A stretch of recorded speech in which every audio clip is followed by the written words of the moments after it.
Eh bien, ils ont inventé cette religion monothéiste.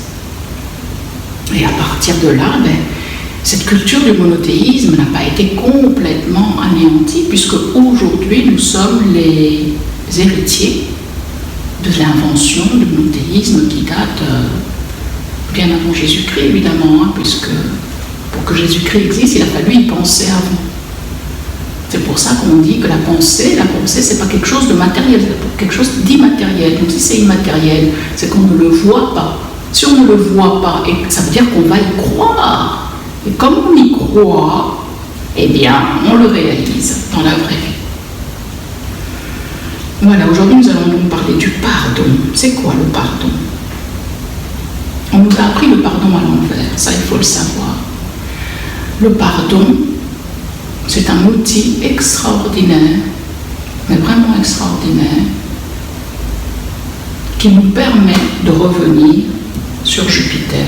Et Jupiter, on avait dit que c'était Dieu, comme Jupiter, on le voit, Dieu, Zeus donc, qui aime les hommes et qui leur donne, après être passé par Saturne, qui était une planète très lourde, tu arrives sur Jupiter, Jupiter te dit, ok, t'inquiète pas, je te donne de la joie, détends-toi, calme-toi, parce que sur Terre, tu ne peux pas avancer bien si tu n'es pas joyeux. Donc laisse tomber les histoires de stress et d'angoisse et de nervosité, laisse tomber ça. Sois amour, pardon et indifférence. Parce que cet amour que Jupiter nous enseigne, c'est un amour inconditionnel. En fait, amour et pardon, c'est exactement le même mot. Amour et pardon. L'amour est immatériel, inconditionnel, le pardon aussi. Donc on peut dire que ce sont deux synonymes. L'amour est fait pour moi, pour me remplir. Le pardon aussi est fait pour moi, pour me libérer. Parce que l'amour est inconditionnel, donc ça veut dire qu'on n'est pas en lien avec les autres. D'ailleurs, sur Jupiter, on est en lien qu'avec le cosmos, qu'avec l'univers dans lequel on... C'est comme un arbre, il est en lien avec la Terre, d'où il émerge. Eh bien nous, c'est pareil, on est en lien non seulement avec la Terre qui nous porte, mais avec la Terre qui dépend du cosmos tout entier, de notre système solaire tout entier. Donc on est dedans, on n'est pas le cosmos et nous, non, c'est nous dans le cosmos.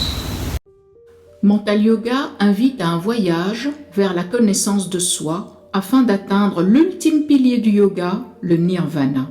Ce voyage passe par la pratique d'hygiène mentale basée sur les deux premiers piliers du yoga, avec une mise en lumière des différents corps qui nous composent. La sagesse, c'est la maîtrise de l'ego. Quand j'ignore pourquoi je fais les choses, c'est que mon inconscient est aux commandes de ma vie. La pratique des asanas, aussi parfait soit-il, ne m'exonère pas de l'hygiène mentale. Chaque fois que je souffre, c'est que ma pensée est erronée. Le plus beau cadeau que je puisse faire aux autres, c'est de prendre soin de moi. On ne donne que ce que l'on a, c'est l'une des lois de la nature. Ce bonheur va rayonner autour de moi.